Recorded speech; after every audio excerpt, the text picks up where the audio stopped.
Vamos a conversar entonces con don Carlos Sánchez Berzaín, que ya está conectado y a quien le damos la más cordial bienvenida. Mucho gusto, doctor. Gracias por estar con nosotros.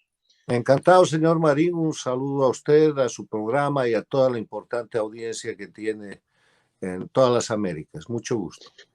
Gracias, doctor. Doctor, ¿por qué estas 12 certezas son importantes para entender lo que le deviene a los pobladores, a los ciudadanos de todos los países que conforman el continente americano? Más que eso, no es solo lo que deviene, es lo que se puede hacer, porque las 12 certezas son 12 puntos que describen la realidad objetiva en las Américas, al empezar el año 2022. La primera de ellas es que hay dos Américas, una democrática y una dictatorial. Eso quiere decir que la América democrática está bajo el acoso de las dictaduras, del socialismo del siglo XXI, del castrochavismo, y ese acoso se refleja en lo que son las siguientes descripciones de la realidad objetiva. A partir del hecho de que hay dos Américas, se ve que la América dictatorial está liderada por Cuba, integrada por las dictaduras de Venezuela, de Bolivia y de Nicaragua, y soportada por los gobiernos de Argentina con Fernández Kirchner, una Argentina democrática, pero con un gobierno paradictatorial, y México con López Obrador, que tiene la misma condición. El otro tema es que en esa dinámica de confrontación, la realidad objetiva para el siglo XXI muestra que existe en las Américas una definición exacta de lo que es la democracia. La democracia en las Américas no es algo que se discuta o se pueda teorizar. Está contenida en una carta fundacional, fundamental, que es la Carta Democrática Interamericana, obligatoria para todos los países de las Américas, que en su artículo primero declara que la democracia es un derecho de los pueblos y que los gobiernos tienen la obligación de promoverla y defenderla.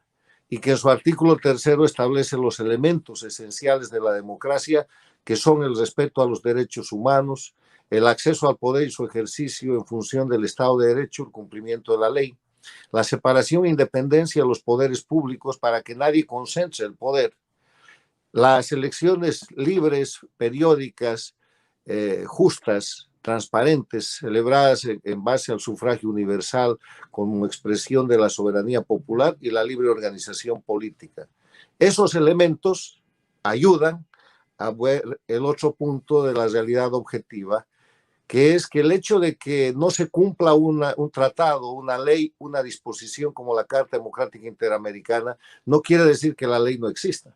Más bien ayuda a señalar a los infractores, a identificar a los delincuentes y en este caso a señalar con mucha claridad las dictaduras que son la de Cuba, la de Venezuela, la de Nicaragua y la de Bolivia. En ese escenario, la descripción de la realidad objetiva que yo planteo sigue mostrando que la América liderada por Cuba, la América castrochavista, no es otra cosa que la recreación del castrismo del siglo XX, con el dinero, con el petróleo y con toda la riqueza de Venezuela. Lo que estamos viviendo en el siglo XXI es castrismo puro y duro, que tiene que ver con violación de derechos humanos, con desestabilización, con sedición, con conspiración, con ataques armados, con narcotráfico. Y ahí sale la otra constatación. Las dictaduras son narcoestados.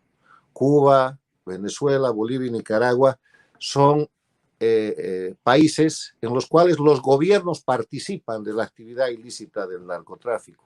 La gente que está en el gobierno, en vez de luchar contra el narcotráfico y proteger a la ciudadanía, ha convertido en narcoestados esos países. El otro tema que planteamos es que ese grupo criminal, que es el castrochavismo, ese grupo de las dictaduras, tiene una organización y una estructura de mando muy sólida, que está manejada desde Cuba y que opera a través del G2 cubano, de todas las embajadas cubanas y venezolanas en la región, del Foro de Sao Paulo y del Grupo de Puebla.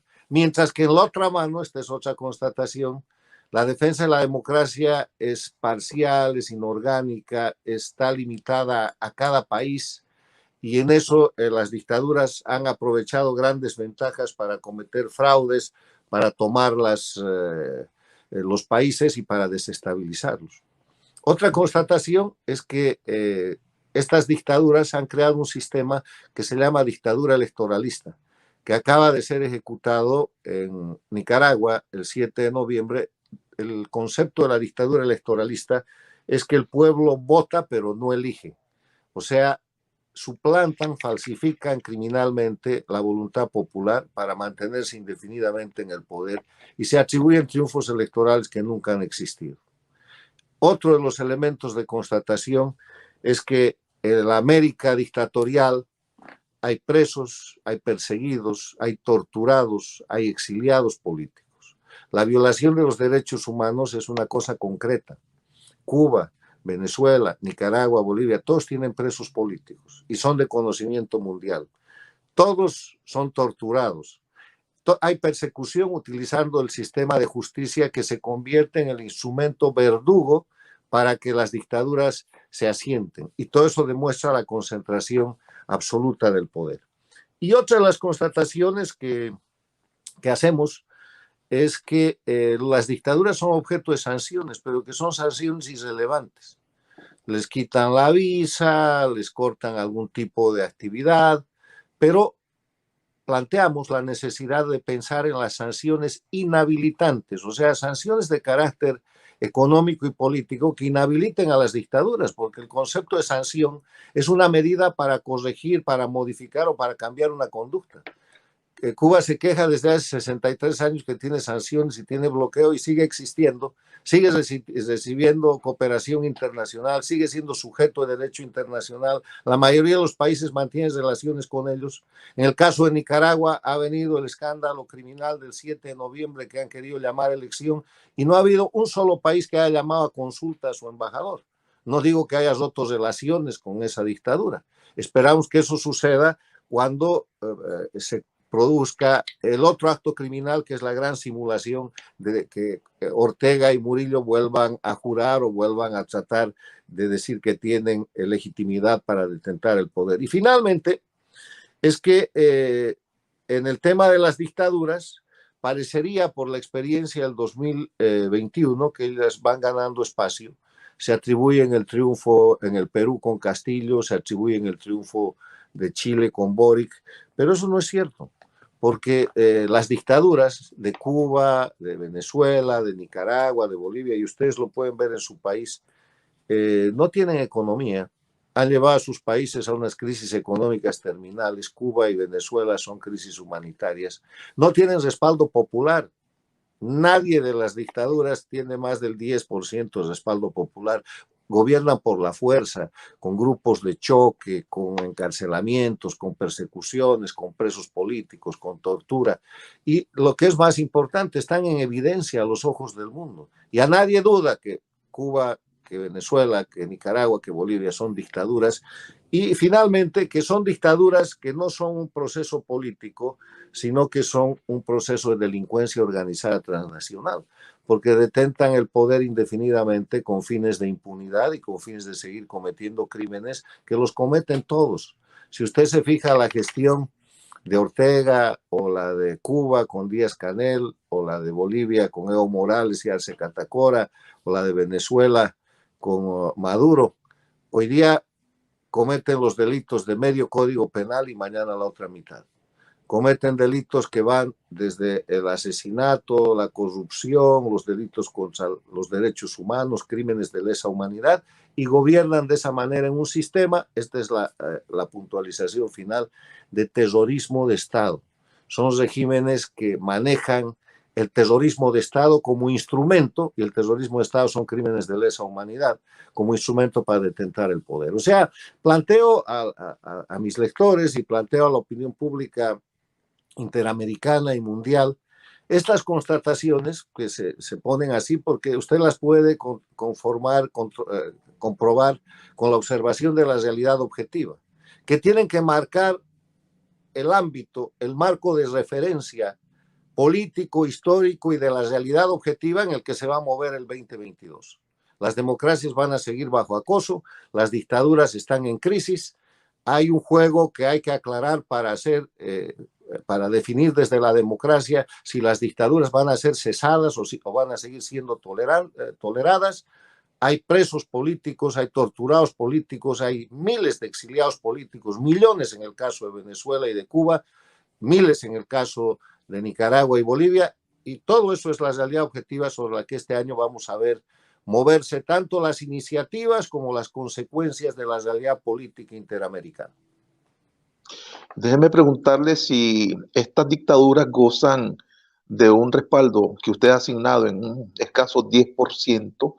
¿Por qué la reacción de los 90% en cada uno de los países no se ha hecho sentir, por un lado? Y por otro lado, estas sanciones que usted ha mencionado, parece que no le hacen mella a este crimen organizado, convertido en dictaduras que han ascendido al poder mediante métodos democráticos. En Bueno, el no caso todas, ¿no? concreto, Porque no ha llegado por métodos democráticos los Castro. En Venezuela han hecho un colosal fraude electoral para que Maduro se quede en el bueno, poder. me refería yo inicialmente No, en tampoco, el porque caso. en Bolivia tampoco, no hay que darles esa concesión. Ujú. Ha llegado por una elección Ortega y Murillo a la presidencia, pero todo ha sido crimen, fraude, compra y acuerdos con una oposición que estaba señalada de corrupción, o sea, es todo delito. No les conceda a usted el valor de tener un triunfo electoral porque no lo han tenido, es pura manipulación. Y en Bolivia lo mismo, el año pasado, el anteaño pasado, el 2020, ha hecho colosal fraude electoral y navegan con bandera de democracia amparados en la falsificación de un resultado que no tiene ninguna correlación con la realidad. Ahora, aclarado eso, yo paso a responder sus preguntas. La primera se refiere a que estas dictaduras son sancionadas, pero las sanciones no tienen efectos inhabilitantes, porque las sanciones son parciales y lo que estamos reclamando, lo que estamos sugiriendo, es que se impongan sanciones de verdad para impedir que las dictaduras sigan funcionando. Está el gobierno, el régimen de Ortega, en el caso específico en Nicaragua, sancionado con una multiplicidad de sanciones, pero sigue funcionando porque sigue siendo sujeto de crédito internacional, porque los países no han roto relaciones, porque la Organización de Estados Americanos ha declarado que es una dictadura, pero no avanza en el término de establecer sanciones efectivas, porque la Carta Democrática Interamericana es limitada en ese tipo de sanciones y las sanciones tienen que ser bilaterales o multilaterales de parte de los estados con gobiernos democráticos. Entonces, de lo que se trata aquí es de que las democracias tengan conciencia de que o toman medidas para cesar las dictaduras o esa amenaza que se concentra y se maneja desde Cuba y que se ha expandido a Nicaragua, Bolivia, Venezuela y que tiene el apoyo de la Argentina y de México y eventualmente del Perú, que no lo logran todavía, puede seguir perjudicando a las democracias y generando desestabilizaciones como las que hemos visto en Colombia, como las que hemos visto en el Ecuador, como las que hemos visto en Chile, como las que estamos viendo en el Brasil, en el Paraguay, etcétera, etcétera. Entonces, se trata de que al mostrar la realidad objetiva y decir las sanciones que se han impuesto hasta ahora no sirven para terminar las dictaduras, pongan sanciones que cesen las dictaduras. Y damos una idea en otros estudios, en otros ensayos que ya están publicados, de que esas sanciones inhabilitantes tienen que ser sanciones económicas, que van desde la descalificación, por ejemplo, de la dictadura de Nicaragua, de la de Cuba, de la de Bolivia o Venezuela como sujeto de crédito internacional. Los multilaterales, el Banco Mundial, el Fondo Monetario, el BID, la CAF, tienen que dejar de darles dinero, hasta la presión política directa para que no sean sujetos de derecho internacional. Usted está al corriente de que la Organización de Estados Americanos en sus dos últimas resoluciones han dicho que las votaciones llevadas a cabo en Nicaragua son prácticamente ilegítimas. Eso supone, ¿verdad?, que el próximo 10 de enero, cuando Daniel Ortega se autoimponga la banda presidencial, va a carecer totalmente de legitimidad. ¿Cuál va a ser la reacción o cuál debería ser la reacción del concierto de naciones a través de la OEA? ¿Cómo deberían ellos proceder? Mire, la dictadura de Ortega es dictadura desde hace rato. La comunidad internacional ha tardado en declararlo así y ha utilizado el último de los actos criminales que ha sido la elección del 7 de noviembre para declararlo. Pero antes de eso habían presos políticos, antes de eso se produjo la masacre del 2018, donde los estudiantes fueron apresados, masacrados y donde más de 100.000 nicaragüenses han sido forzados al exilio. Entonces, esta es una dictadura desde hace rato que no tiene ni legalidad ni legitimidad. Y en el tema formal, cuando, como usted dice, Ortega se autoimponga la banda el próximo 10, lo que ha de pasar es que los Estados miembros de la Organización de Estados Americanos tienen que retirar sus embajadores, tienen que romper relaciones y tienen que empezar las sanciones inhabilitantes. Eso es lo que se espera. Ahora, revisemos por un momento también este viraje que ha hecho la dictadura de Daniel Ortega con relación a la suspensión de relaciones diplomáticas con China-Taiwán y la habilitación, ¿verdad?, de relaciones con China continental.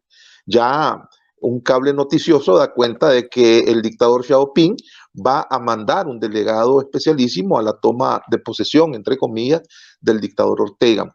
¿Cómo es interpretado por usted este viraje de Daniel Ortega en particular hacia China, hacia Irán antes, hacia Rusia, ¿verdad? ¿Y cuál es el papel que debería estar jugando los Estados Unidos en este contexto? Mire, usted no puede mirar el régimen de Daniel Ortega aisladamente. Daniel Ortega y su dictadura en Nicaragua son un apéndice de la dictadura cubana. Siempre lo fueron. La creación del movimiento sandinista desde origen fue una creación de Castro. En el primer periodo de la dictadura que maneja Daniel Ortega, él fue un alfil, un peón de Castro. Y cuando vino el traspaso a la democracia, el año 1990, ahí Nicaragua cometió un gran error porque no terminó con la dictadura. Yo quiero recordarle que para que doña Violeta Chamorro tome la presidencia, el sandinismo exigió condiciones que se firmaron en acuerdos. La primera condición fue impunidad. La segunda, se quedaron con la piñata, con todo lo que habían robado. La piñata es un término usado en Nicaragua para todo lo que había robado el sandinismo, que se lo quedó. Tercero, se quedaron con el mando de las Fuerzas Armadas. Las Fuerzas Armadas nunca han sido de Nicaragua, siempre han sido sandinistas. Y cuarto, se quedaron como sujeto político. Ortega se quedó con un partido político. Entonces, la dictadura se mimetizó hasta que llegó el momento en el cual, con la nueva fuerza que maneja Cuba, con el dinero venezolano y con el castrochavismo y el socialismo del siglo XXI, Cuba hace de nuevo que Ortega llegue al poder en Nicaragua y lo instala definitivamente como un dictador. Entonces, cuando usted ve la acción de política exterior del régimen de Nicaragua respecto a China, a Irán, a Rusia, está viendo la operación cubana. Está pasando lo que naturalmente tiene que pasar y ha tardado en pasar en el caso de Nicaragua porque Ortega le estaba robando dinero a Taiwán, le estaba sacando todo lo que podía en cooperación económica a Taiwán hasta que ha llegado el momento en que cree que no es más o es suficiente o Taiwán ya no le va a dar por este mega fraude y estos crímenes del 7 de noviembre y muestra la verdadera cara, pero de la política exterior castrochavista, no nicaragüense, no de Ortega. No le conceda a Ortega la capacidad de hacer una política exterior, porque está repitiendo lo que Cuba ha hecho en Cuba, en Venezuela, en Bolivia, en Nicaragua, y lo que llevan adelante en la medida que pueden en Argentina con Fernández Kirchner y en México con López Obrador. El 11º punto de su escrito dice que parece que las dictaduras van ganando espacio, pero tienen pies de barro. Después usted dice, las democracias no están bien, pero las dictaduras están peor. Cuba, Venezuela, Bolivia y Nicaragua no tienen economía, no tienen pueblo y gobiernan en base al terrorismo de Estado y el miedo. No tienen narrativa histórica y están identificados como crimen organizado. ¿No es esto un contrasentido, doctor, en el sentido que si así están, ¿por qué todavía están en el poder? Está explicado ahí, por la fuerza. Porque a ustedes les meten miedo con presos políticos, porque todos los candidatos están presos y muchos de ellos torturados, porque usted está exiliado, porque no puede estar en Nicaragua haciendo su tarea de periodista, porque lo meten preso, lo torturan, acaban con usted. Miedo. eso es terrorismo de Estado. Cuba, Venezuela, Bolivia y Nicaragua detentan el poder en base al miedo, que técnicamente se llama terrorismo de Estado, crímenes de lesa humanidad. Y las poblaciones civiles, que como única fuerza tienen su capacidad de reclamo, su resistencia civil, están desorganizadas, los liderazgos de oposición están disminuidos o comprados en muchos casos con el concepto de lo que se llama la oposición funcional. Hay que ver la vergüenza en Venezuela y la vergüenza en Bolivia. De Nicaragua podrán hablar ustedes, pero en la otra mano vemos un 11 de julio en Cuba donde el pueblo se levanta y desde entonces nunca se ha dejado de levantar. Pese a los presos políticos, pese a las sentencias criminales que está dictando el régimen cubano, diciendo que 20 años de cárcel o 30 años de cárcel por el solo hecho de salir a manifestarse, el pueblo cubano sigue resistiendo y se sigue expresando. Lo mismo que en Nicaragua, lo mismo que en Bolivia, lo mismo que en Venezuela. Entonces, la descripción que yo hago, es decir, la debilidad de estos regímenes es tan grande, que no tienen pueblo, no tienen economía, no tienen narrativa. ¿Quién le cree a la revolución cubana que eso fue una revolución? Nadie. ¿Quién le cree en Nicaragua que eso es una revolución sandinista? Nadie.